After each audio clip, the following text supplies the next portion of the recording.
Want to make a podcast? Spotify's got a platform that's going to let you make one super easily. And then you can distribute it everywhere and even earn money doing this. All in one place. And it's free. It's called Spotify for Podcasters. Here's how it works. Spotify for Podcasters lets you record and even edit your podcast right from your phone or your computer. Then you can distribute your podcast to Spotify and everywhere else podcasts are heard.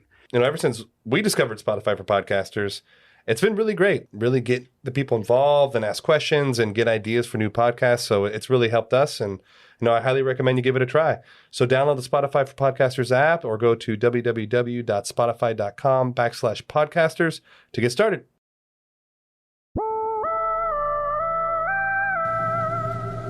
They fooled me, we can't get fooled again. In Dallas, Texas, 3 shots were fired at President Kennedy's motorcade in downtown Dallas. December 7th, 1941, a date which will live in infamy. You don't know what you're talking about, do you? Because people have got to know whether or not their president's a crook. Well, I'm not a crook. I've earned everything I've got. If you don't like what we tell you to believe in, we'll kill you.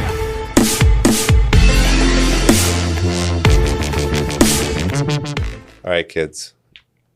Listen. Don't Podcast, listen to this. if you're not of age. What's of age? Of age is like you can make your own decisions in life without parental guidance. 18, 16? 18. We're not in Atlanta. Georgia is 16. We're not in Atlanta. That's what I said. We're not in Atlanta. This is 18 and up. Look, Atlanta. we're a bunch of dudes, and we're going to say some really bad words, and probably some things that might offend you. But Don't listen to this. can't wait till you listen. Yeah, don't. If you're do 18 it. and up. Don't do it. If you're 18 and up. Yeah. Hey everybody, this is Eric, Sean, Jorge. Yes, that's us. What's up, guys? Welcome to the Conspiracy Podcast. Pubcast. Get down. Get down. You know what's up. So this is the first of what will be probably 4 episodes, maybe 3. We'll see how it goes.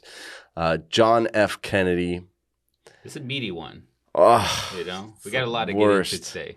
This is the worst one, honestly. When I started researching this, I was terrified. Honestly, terrified because it's It's a big one. it's the most researched conspiracy probably ever.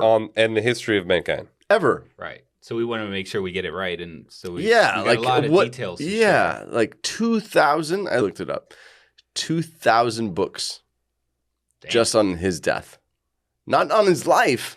Just on On his his death. There's 3 books on his life. Yeah, Like 2,000. 2,000. Over 100 movies were made about his death. 2,000 books, 100 movies. It's That's insanity. I was... Anyway, so I thought when I started doing this, I was like, what's the point? Like, what What do you do mean? we have to add? Oh, okay. You know what I mean? Yeah, like yeah, you deep dive, you go, okay, what, but what do we have to add? I don't know, and I kept thinking to myself, what's the point? Whatever. Well, first of all, everybody's going to be able to save watching 1,000 movies. And I 1,000 know, movies. right? Exactly. So that's what we're trying to, hopefully that's what we bring to the table here is a new look. It's now been 59 years since it happened. God, that's crazy. 59 years. So now what's interesting is growing up, I was on the conspiracy bandwagon. Oh, dude, for sure. JFK, for sure. Well, Well, see, a conspiracy. I mean, big time. I was on the conspiracy bandwagon like this in general. Like, not even just JFK, just like everything. All of things. Because I was, Yeah. as a kid, I was questioning just everything. Like, questioning my beliefs that I was given when I was a kid. And it's kind of, it always kind of made sense. But when I found out about this, I was like, ooh, Yeah. ooh. Yeah, I know. I might be onto something here. Yeah. So at the beginning of this, I have years of History Channel, the little thing, things, Little YouTube here, JFK, little Oliver discovery. Stone creeped into my life, Dude, and I mean- you know, and that was about my He wins Oscars for a summary reason. of it. But here's what I did decide at the beginning of the research of this was, okay, well, what if I actually jumped in? And what if I read the books? And what if I listened to the podcasts? What if I watched the documentaries? What if I watched the movies and then came to a conclusion by the end of it? What if? So What that if? is our goal, folks. That's right our now. goal is by the end of it, I'm going to say what I've concluded. And Right. hopefully Jorge's come to that. And And you we know, might have different opinions. Yeah. Hopefully Sean's come to that, but he might have already made a decision right out the gate. Dude. Like right when we started, he just said JFK, conspiracy. Brr. I mean, first of all, you guys know me a little bit too well. That I'm a massive conclusion first kind of guy. Ask questions, Based on looks, yeah. later. Yeah. So here we go, guys. Buckle in and get ready for a deep dive into JFK. Let's do it, boys Yep. and girls. So the assassination of John F. Kennedy is one of those moments in American history. Dude, it's like top tier Americana, but like on the shitty side. Yeah. You know, it's like we have like the good side, but then it is kind of like the black stain on like America as a whole. Yeah. And you go like for example, our generation, so you're how old are you? 41. 41. How old are you?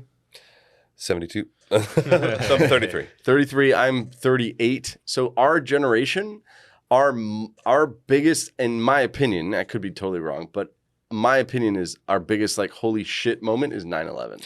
Oh, Bro, for yeah. sure. 100%. We were all probably that's a no-brainer. 18, 16, I remember 19, watching it. They turned the you know. TVs on in class, Yes. and like I watched it happen. Like, So you remember where you I were. remember the moment. You it remember happened. where I was you were? in social I remember- studies yes, class. exactly. Like, I So- remember exactly. Yeah.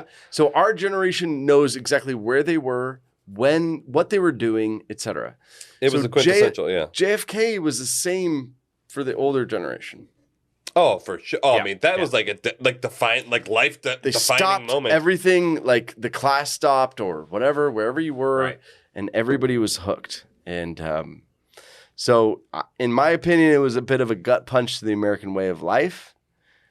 You know, and the optimism of the 60s, that was kind of like JFK's MO, was the optimism of the Democratic Party and that whole thing. So I'm not going to go into JFK as like the presidency and like him growing up and like that's a whole other we don't need to. I mean, it's a good exercise to know where he came from and his family and the growth, but I thought the best place to start is the Warren Commission.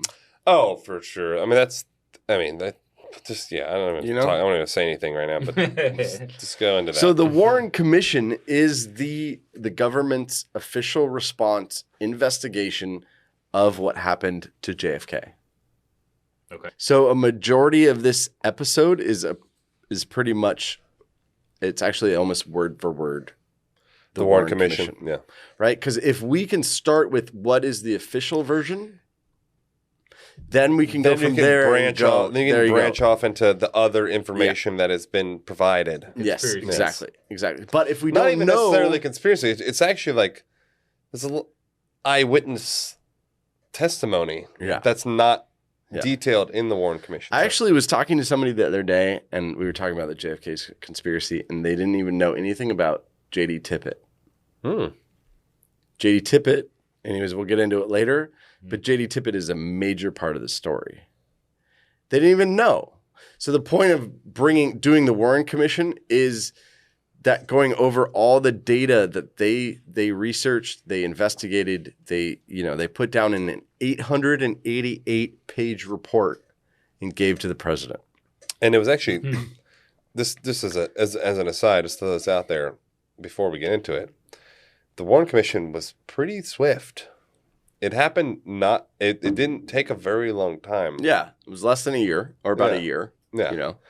And for you think to accumulate that much information, there's investigations that are far less high profile that have gone on for 10 years. How long did the 9/11 report take? Oh, dude, it took fucking 3 years? 12 like 5 years, bro. 3 or 4 years. It took forever. Yeah. It took so fucking long. Okay, so And how long did this one take? this one took exactly 1 year. Okay. Now, normal podcasts in this, they do like an eerie, like, boo, he's going down, into Dealey Plaza and pop, pop, pop, pop, he gets shot and the whole thing. Texas. But, I don't really feel like we need to do that because Everyone if you knows don't he got know, fucking shot, bro. if you don't know the basics, then, maybe. Why are you listening to Yes, this? stop listening. Yeah, literally. It's And then basic. tune back in because we Yeah, want exactly. we want you to hear us. Yeah, we need you. Please. So the actual Warren Commission was called the President's Commission on the Assassination of President Kennedy. And it was established actually by President Lyndon Johnson. Then he took over. And he's the one who took over for JFK. Yeah, because he was JFK's VP, right? That's right. Yeah. So they came out a year later with an 888-page report presented to President Johnson. Got it. It's a big fucking report. I mean, that sounds like one of the bills that we're going to the vote on that. So this is some of the excerpts, I guess you call it, from We're obviously the report. not going to read all 880 pages. No, for you this guys. is No, key. but it's Key actually really info. good. So the Warren Commission met formally for the first time on December 5th, 1963, right? This was less than 30 days after Kennedy was killed. Okay. So Kennedy was killed November 22nd, 63. Okay. They met for the first time December 5th. Okay. I see. Yeah. Okay. So a couple of misconceptions about the Warren Commission. Hearings were closed to the public unless the witness appearing before the commission requested an open hearing. No witness except one requested that. So second, the hearings except one were conducted in private. They were not secret, so they were held openly. Mm-hmm. Yeah? Just to get that out of the way, right? Just so it was an open... But It was an open forum. It's an open essentially. forum except for the ones that were held in private, which Except all for of the them one or two, yeah. No, I thought they were all held in private. No, only if they requested it to be held in private. Oh, so if you were a witness, I thought you were saying they were all like only one person requested it to be public. My bad. Yeah, it's the My bad. opposite. So So one flip it. person Yeah. requested it to be private for whatever reason. Yeah. I don't okay. really Understood. So doesn't they even all say. happened. Yeah. Well, but were the general public allowed there? Yeah. Like just It was like open. Every Tom, Dick, and Harry could just like go. Yeah, but they interviewed hundreds of people. Yeah. Oh no. So sure. at a certain point, you kind of go, "Ooh, this is I'm boring. bored. This is boring." Running out of film. Yeah. To give you an idea, this is who was in it. Earl Warren. Okay. Warren Commission. Right. The guy. He's the Chief Justice of the United States. A guy named Richard Russell. He was a senator in Georgia. John Cooper, Kentucky senator. Hale Boggs, Louisiana House Majority Whip. Then there was also Gerald Ford, future president Gerald Ford. Yeah. Yeah. Then there was a guy named John McCloy, and he was the former president of the World Bank. Oh Okay. God. And then there was one other, and Those are rando dudes on this fucking there's thing. one other, which is Allen Dulles, and he was the director of the CIA. Did you catch that, Sean? Oh, I'm just Allen Dulles, holding my director of the CIA. just holding my breath here because I don't want to say too much. Okay, so here we go. You guys ready? Yeah. Yeah. This is the fucking. Here we go. John F. Kennedy. Let's do it. Okay, 11:40 a.m. on Friday, November 22nd, 1963, President JFK, Mrs. Kennedy, and their party arrived at Love Field, which is in Dallas. Behind them was the first day of a Texas trip that was planned 5 months earlier by the president, the VP, and John Connally, who was the governor of Texas. Okay. After leaving the White House on Thursday morning, they all arrived, basically 11:40 a.m. on Friday, November 22nd. Mm-hmm. So planned for later that day was a motorcade through downtown Dallas, a luncheon speech at the Trade Mart, and a flight then to Austin where the president would attend a reception and speak at a Democratic fundraiser. From Austin, he would proceed to the Texas ranch of the VP. Okay, so these were his plans. Yeah, that's like That's what he was going to do. Script. Yeah. Evident on this trip were the varied roles, which was an American president, like a normal, I guess, motorcade, which is the head of state, chief executive, party leader, governor. Like that's like a normal, typical progression, right? Okay. So the Dallas motorcade, it was hoped, would evoke a demonstration of the president's personal popularity in a city, which he lost in 1960. So in 1960, when he was running against Nixon, he lost Dallas. Okay. Yeah.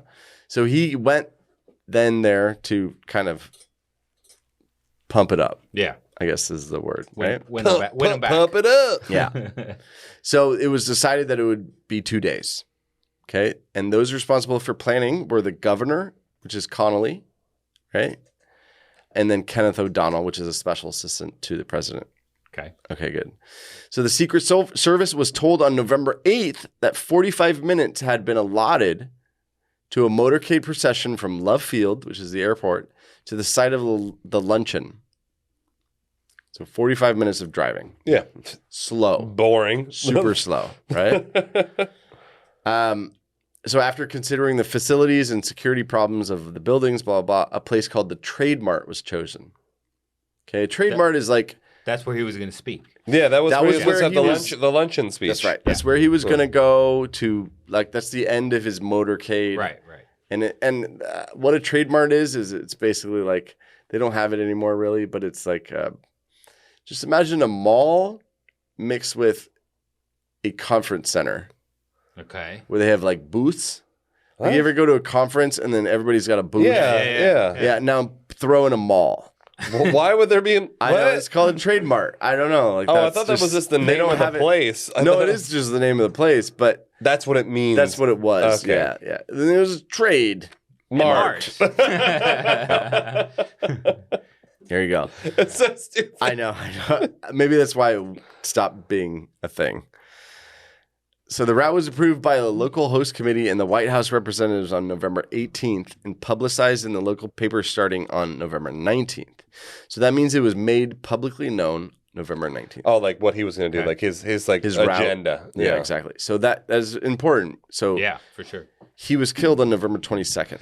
So it was 3 days. 3 days earlier in the newspapers, it was announced JFK would be blah, would be there, would be this, and would end up there. Yeah, I see. Right?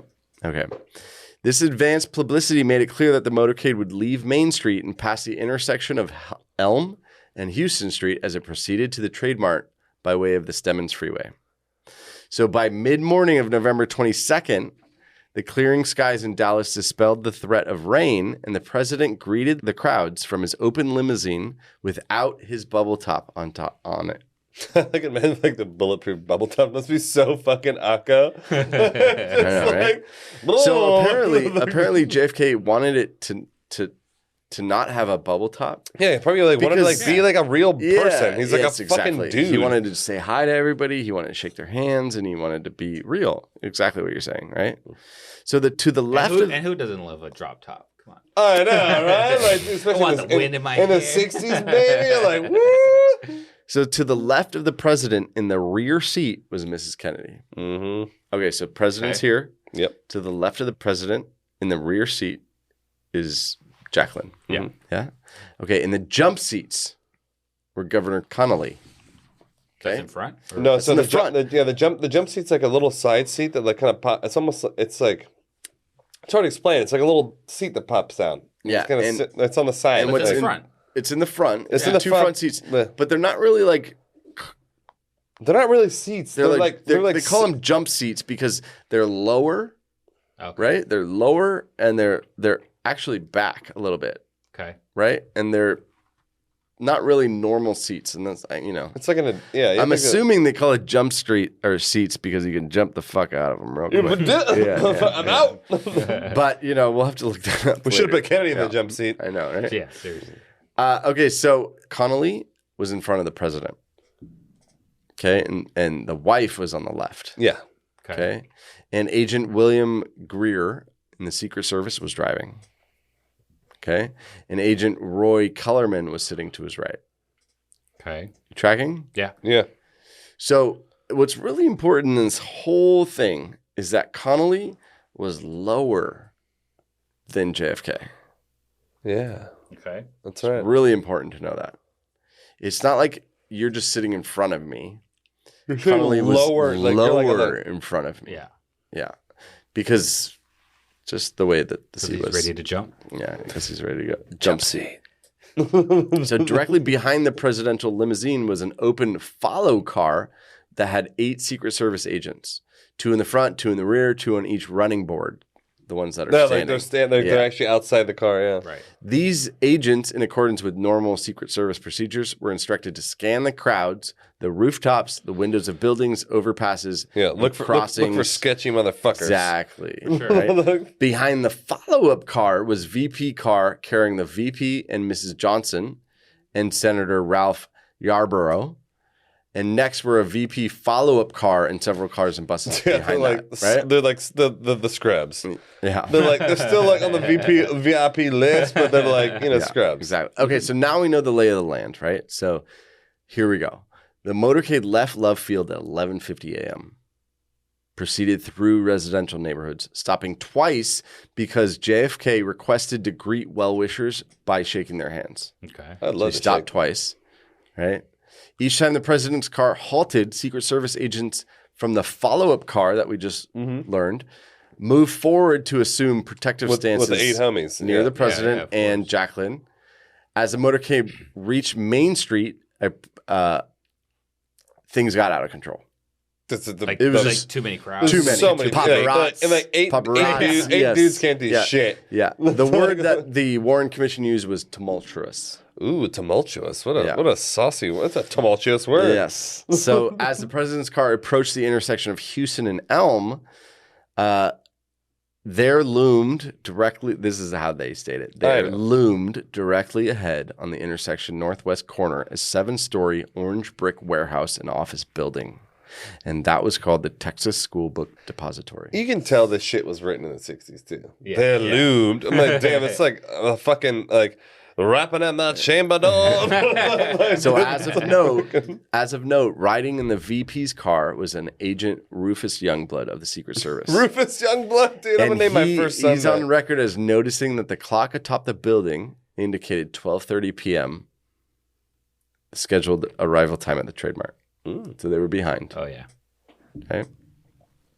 Okay, the president's car, which had been going north, made a sharp turn toward the southwest onto Elm Street at a speed of 11 miles an hour.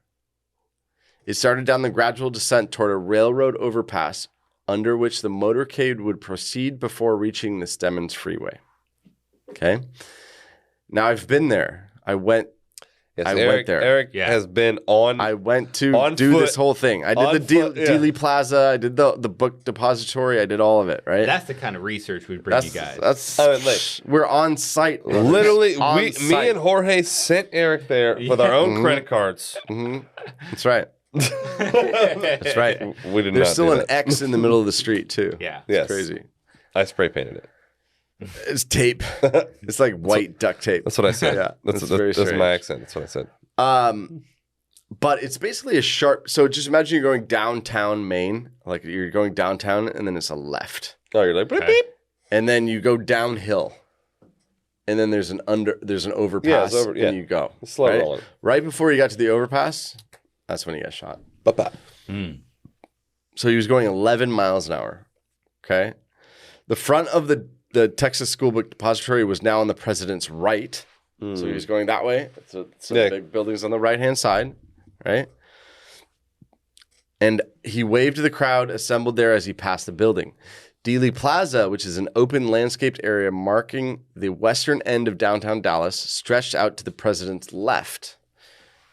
Right. Okay. A Secret Service agent riding in the motorcade radioed the trademark that they would arrive in 5 minutes. So they're 5 minutes out from the destination. Or T-5 from the nest. Seconds later, shots popped in rapid succession. Now, how many shots does the Warren Commission say? Doesn't say. Those fucking troll cunts. Well, we'll see. In the conclusion, it does talk about it, but it doesn't really, like, in the summary, it doesn't really talk about it that much. They just talk about Of course, the effects. He's dead. They talk about the effects of the bullets as opposed to the Here's the effects of the bullet. bullets. Death. Yeah. So death happened. That was the effects of the So bullet. the president, but that's a very key thing, right? It's as we're gonna extremely key. see as we get into I know. this. Like, I'm sorry, I'm jumping the gun How here. many how many what a shots? double entendre there. So this is what they say. This is word for word. This is from the Warren Commission. Seconds later, shots resounded in rapid succession. The president's hands moved to his neck. He appeared to stiffen momentarily and lurch slightly forward in his seat. A bullet had entered the base of the back of his neck slightly to the right of the spine. It traveled downward and exited from the front of the neck, causing a nick in the left lower portion of the knot in the president's necktie. Holy shit. So before the shooting started, Governor Connolly had been facing toward the crowd on the right. So Connolly was like this. Looking to the right. I feel like hit him in the jump seat. There's a hit guy him in the front of back. him. Yeah, Right. so this is the governor. And he's waving like this in his jump seat. And he's lower. And he's waving like this. Yeah? So before the shooting started, Connolly had been facing toward the crowd on the right. He started to turn toward the left and suddenly felt a blow on his back. Yeah, so he got shot in the fucking back, like, through a neck. The governor had been hit by a bullet which entered at the extreme right side of his back at a point below his right armpit. It's right here. Oh, fuck. That's a shit place to get shot. Oh. That's like bullet- right, like, you're going to hit him in the heart. Now this is important. This is the magic No, 'cause bullet it's on of the right.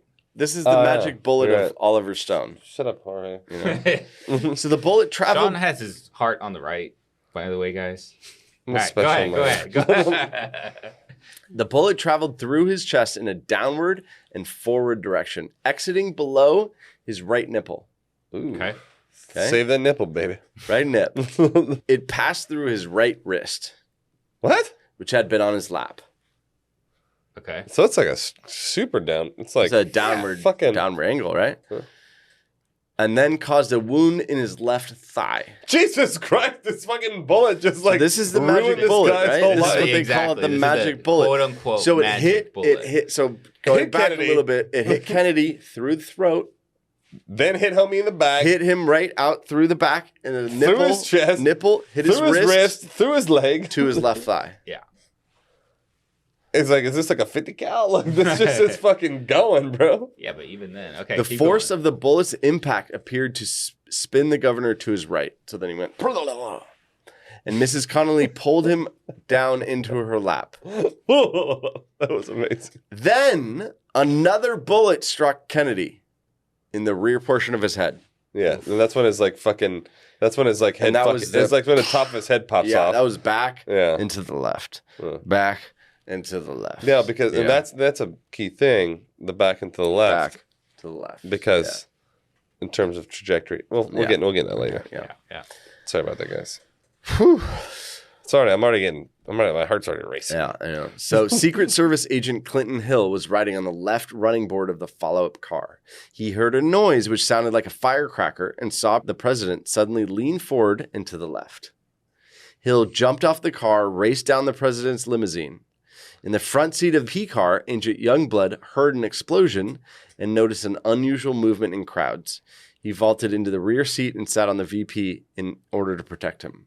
So he literally just smothered the VP. Get the fuck out! Yeah. Shut the fuck up! At the same time, Agent Kellerman in the front seat of the president limousine turned to observe the president. Seeing that the president was struck, Kellerman instructed the driver, "Let's get out of here. We are hit." He radioed ahead to the lead car. "Get us to the hospital immediately." Agent Greer immediately accelerated the presidential car. As it gained speed, Agent Hill managed to pull himself onto the back of the car where Mrs. Kennedy had climbed. Hill pushed her back into the rear seat and shielded the stricken president and Mrs. Kennedy as the president's car proceeded at high speed to Parkland Hospital, which is 4 miles away. So at the scene of the shooting, there was an evident confusion at the outset concerning the point of origin of the shots. So it was very confusing where they came from. Witnesses differed in their accounts of the direction from which the Extremely sound of the different. shots came from, right? So within a few minutes, however, attention was then centered on a place called the Texas School Book Depository Building. Multiple people basically converged on this building as like, this is the spot, depository. right? Yeah. Okay, now this is a very important part of this whole story. Ready? Extremely. Let's see if you can follow along, okay? Several eyewitnesses in front of the building reported that they saw a rifle being fired from the southeast corner window on the 6th floor of the book depository. I've been there. Oh, it's from the book depository. Yeah. Oh, the depository of books. Yeah. I thought it was. Never mind. Keep going. Yeah, okay. I thought it was. Well, it's gonna make. Yeah. Keep going. Yeah. So one eyewitness, Howard L. Brennan, had been watching the parade from a point on Elm Street directly opposite and facing the building. Don't trust this guy He already. promptly told a policeman that he had seen a slender man, 5'10", slender man. What is slender? Like a skinny Skinny guy, yeah. Yeah. Am I slender? No. Oh, fuck 100% skinny. you. You're slender-ish. Definite no. We'll get into that later. So he said he saw a slender man, 5'10", in his early 30s, take deliberate aim from the 6th floor, How the fire fuck? a rifle in the direction of the president's car. I'm sorry. How the fuck is he seeing his whole build and he's on the 6th floor and he's on the ground? True. He's 5'10". True. How the fuck can you tell that from a window? True. It's I'm going to give you that one. That's 6 stories tall. Doesn't make sense. He was 5'10". He was smiling. He told me to fuck off. He was drinking a Bud Light. Like, damn, He had bright blue eyes. I know, it's like really specific details.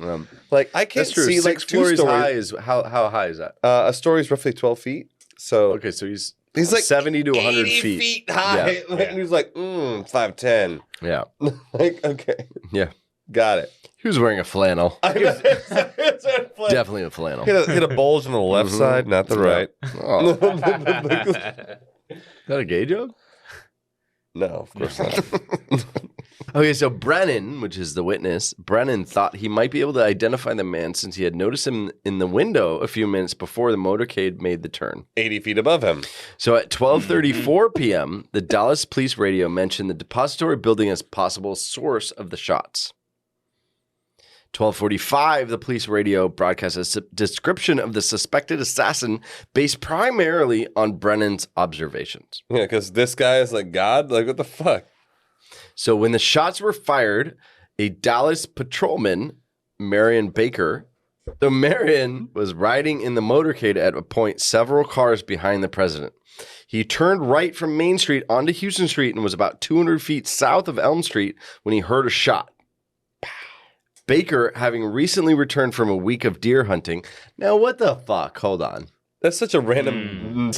This is word for word the Warren Commission report. After a deer hunting event a week before. They throw in this sentence of Baker having returned recently from a week of deer hunting to show he's a credible witness to gunshots. Yeah, it's a gunshot right? sound. That's what they're doing. Oh, yeah. That's what they're doing. Okay. But he said recently, it was like 7 months ago. Who knows? Yeah. He killed no deers. He fired no guns. weapons. He was drunk. Yeah. It's kind of like when you go golfing. You just you just go out there. And Yeah. drink. Babe, I'm a professional.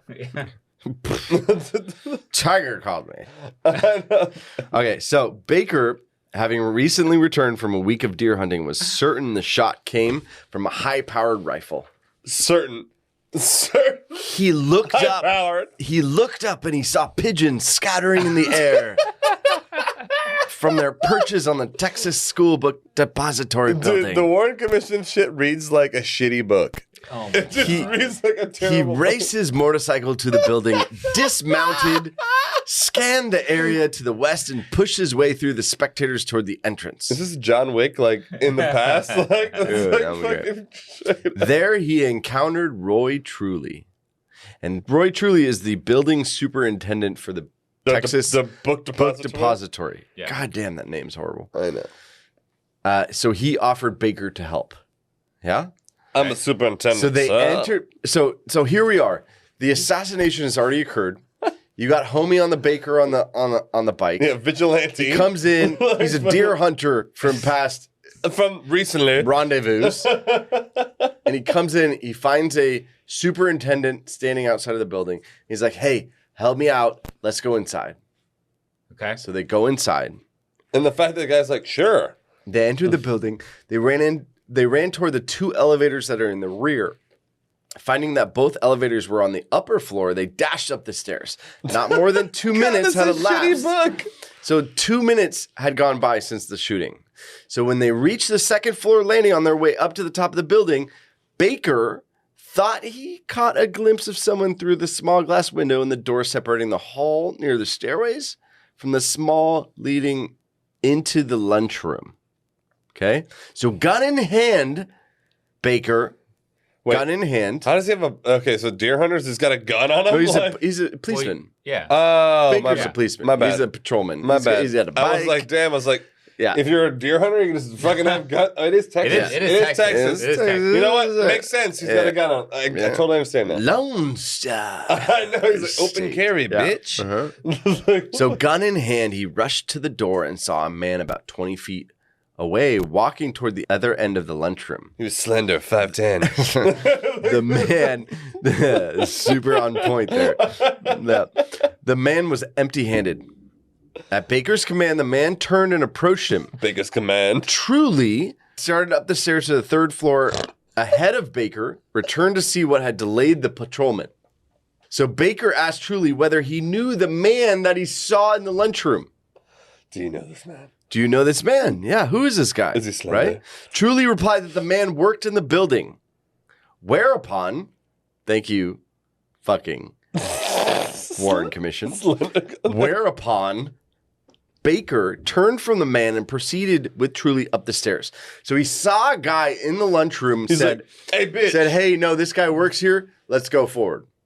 Oh, he was like, oh, Okay. you're cool. Yeah. Yeah, you're cool. You couldn't have killed the president. Yeah, you're good. You're good. You're Gucci. Let's go up the stairs. So Truly replied that the man worked in the building. Then they went up the stairs. The man they encountered started working in the Texas School Book Depository in October.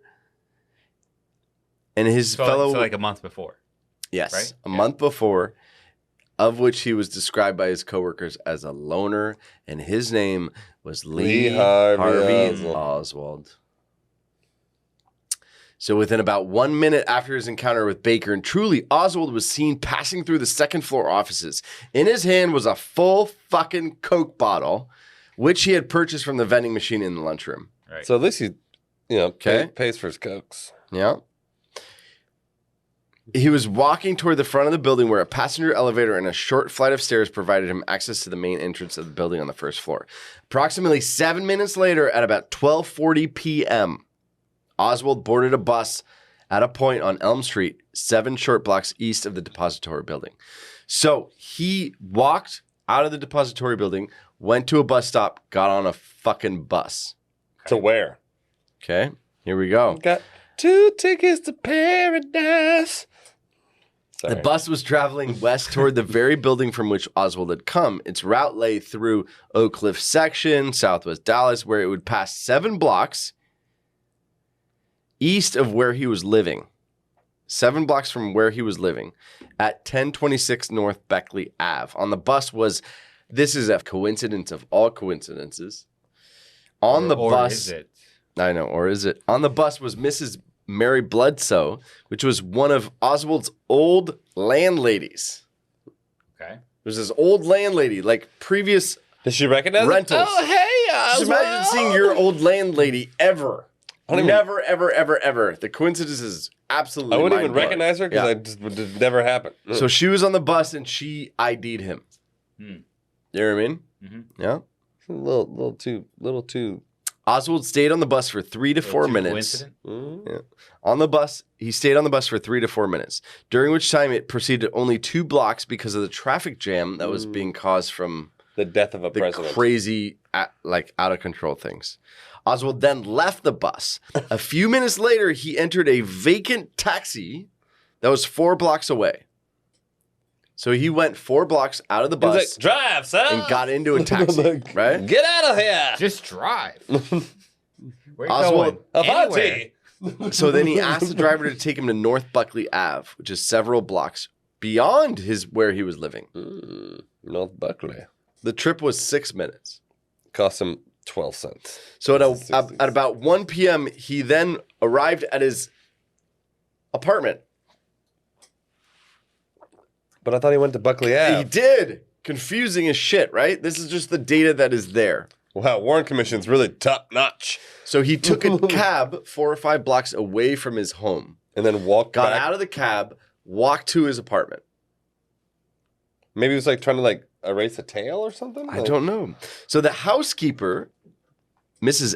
Roberts, was surprised to see Oswald, who come home midday because he had a job. And he remarked to him that he seemed in quite a hurry. He didn't reply to her. A few minutes later, Oswald emerged from his room, zipping his jacket, and he rushed out of the house. Okay? 14 minutes later... jacket zip was. I know. I don't know why the Warren Commission had to report fucking zipper jacket. Because literally, they're like, honestly, they're like, he's got ridiculous. a gun in there. He's got a gun in there. He zipped up his jacket. He was hiding shit in the jacket. You know what? You made a good point. It actually reads like a novel where you're doing foreshadowing. Dude, it does. Like everything about this. Like, where you zip the jacket. Oh, well, why did he zip the jacket? He's got something in the jacket. Because you know what's going to happen in a minute. Like, there's something in the jacket. I listen to a lot of audiobooks. This literally sounds like an audiobook. Yeah. Like, it's a novel. So approximately 14 minutes later, which is we're now 45 minutes away from Kennedy dying. Okay. Or getting shot. Yeah. Another violent shooting then occurred in Dallas, and the victim was a police officer named J.D. Tippit. And this is what I was telling you earlier. Exactly, yes. J.D. Tippit, right? So he was a Dallas police officer. He had a great record. He was with them for 11 years. And he was basically shot near 10th and Patton. And that was about a mile from Oswald's apartment. Okay? At the time of the killing, Tippit was alone in his patrol car. He had been ordered by radio at 12:45 to go to that location as part of a patrol car activity to monitor the assassination and all the chaos that was going on. So at 12:54, Tippit radioed that he had moved as directed and would be available for any emergency. By this time, the police radio had several broadcasts saying there's a suspect, 5'10", white male, slender. 30 years old, that whole thing. 165, which is way less than I am. I'm I'm definitely not slender.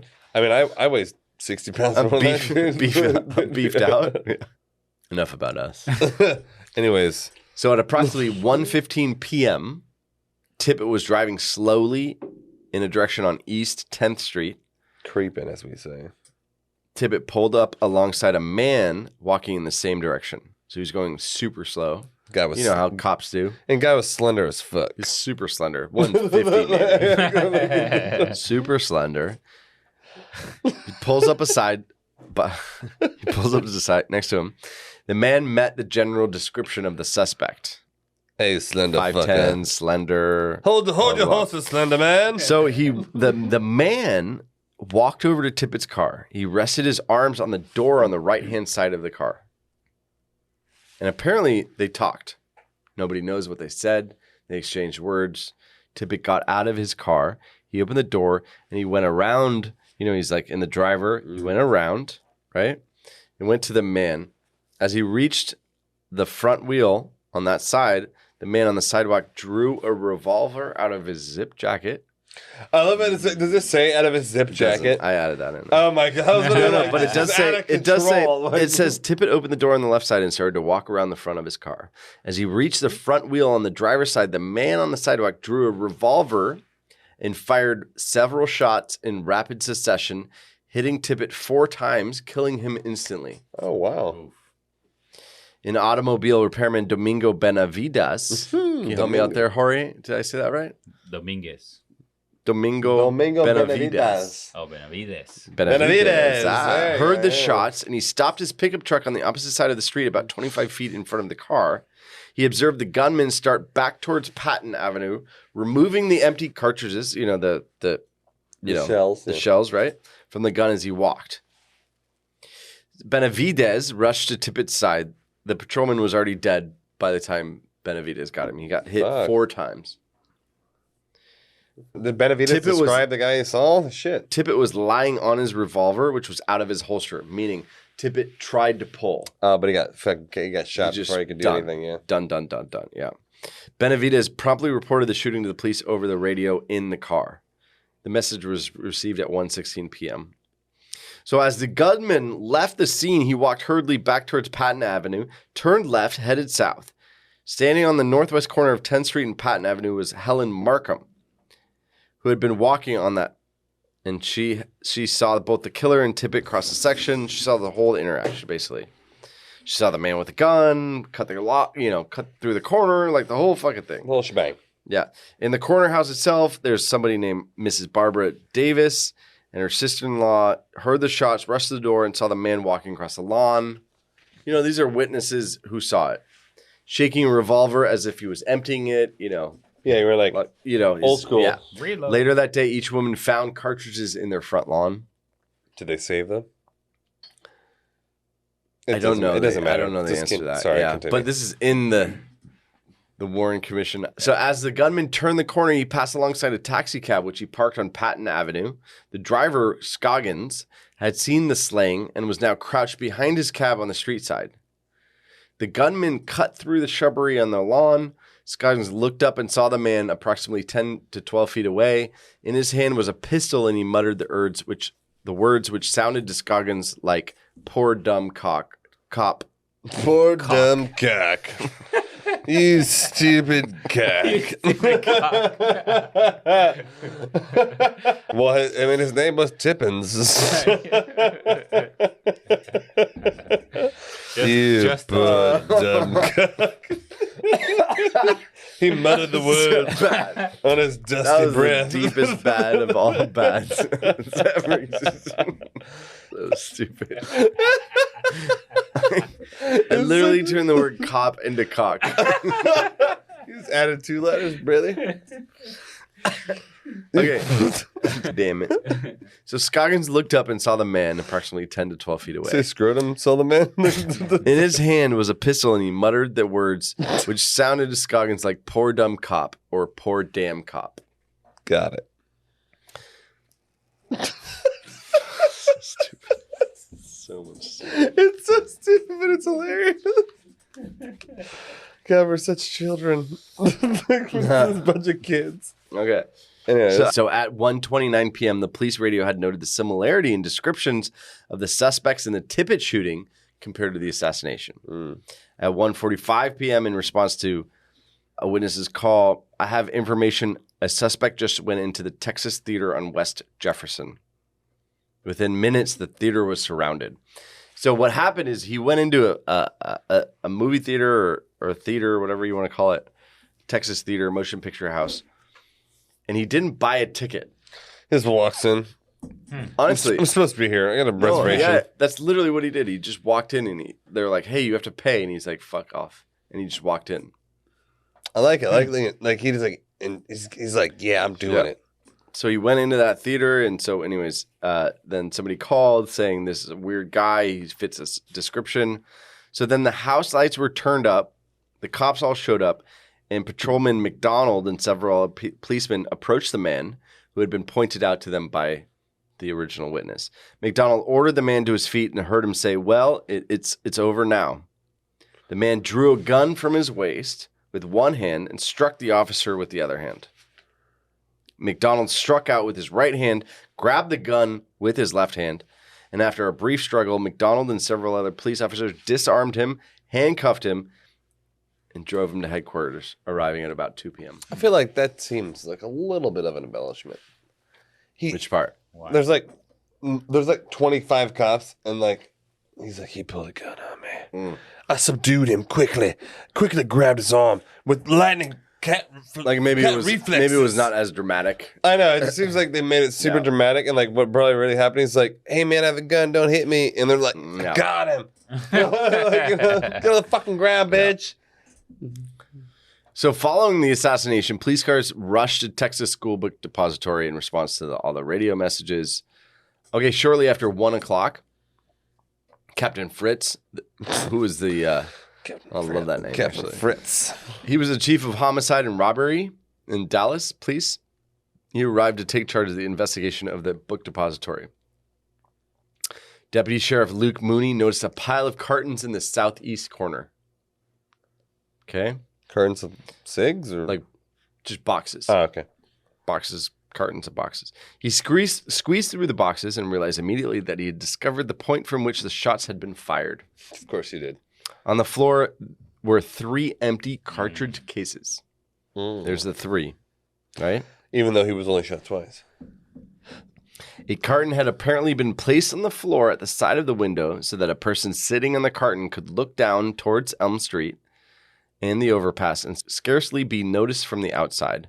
Between this carton and the half-open window were 3 additional cartons arranged at such an angle that a rifle resting on the top carton would be aimed directly at the motorcade as it moved away from the building. The high stack of boxes, which first attracted Mooney's attention, effectively screened a person at the window from the view of anyone else on the floor.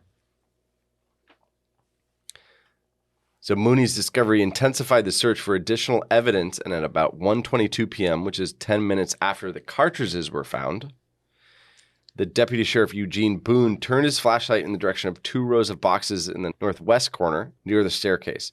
And stuffed between the 2 rows was a bolt-action rifle with a telescopic sight. The rifle was not touched until it could be photographed. So it says. When Lieutenant J.C. Day of the Police Identification Bureau decided that the wooden stock and the metal knob at the end of the bolt contained no fingerprints, he held the rifle by the stock while Captain Fritz ejected a live shell by operating the bolt.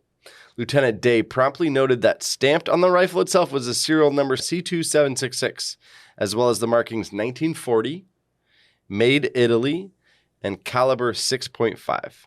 The rifle was about 40 inches long, and when disassembled, it could fit into a handmade paper sack, which after the assassination was found in the southeast corner of the building, within a few feet of the cartridges. Sounds super high-powered. Like the genius fucking deer hunter said. Get the fuck out of here. This is ridiculous. It was a high-powered rifle. I've been around high-powered rifles many times deer hunting. Okay, so as Fritz and Day were completing their examination of the rifle on the 6th floor, Roy Truly, the building superintendent, who was like touring everybody apparently, Right, yeah. approached with information which he felt should be brought to the police. Earlier, while the police were questioning the employees, Truly observed that Lee Harvey Oswald was missing. He's on the bus. He's like fucking dipping. Yeah. I'm out. So there were 15 men that worked the book In the depository book depository. as like warehouse workers or whatever. I need to look up what that is. What the fuck is a book depository? That's where you deposit books. Did we? Is it a book suppository or Like, book when depository? was the last time you went down the street and you were like, "Oh, I gotta stop off at the old book depository"? I mean, this is this is like pre-internet, so That's true. I know. And Oswald was missing. So after Truly provided Oswald's name, address, description, etc., he arrived at headquarters shortly after 2 and asked detectives to pick up the employee who was missing, which is Lee Harvey Oswald. Standing nearby were the police officers who had just arrived with the man arrested in the Texas Theater. When Fritz mentioned the name of the missing employee, he learned that the man was already in the interrogation room nearby. The missing school book depository employee and the suspect who had been apprehended was none other than Lee Harvey Oswald. Yep. So that's what we're going to do in episode 1. We're going to do part 2 where we are talking about the interrogation of Lee Harvey Oswald. Oh yeah. And what happens to him, in the basement afterwards. Oh, we got a lot more the juice. cameras We got on. a Jack lot Ruby more and the whole juice. A thing. lot more juice for you guys. Yeah. Until then, we'll see you guys later. Yeah. Tune in next time. Finish this shit up.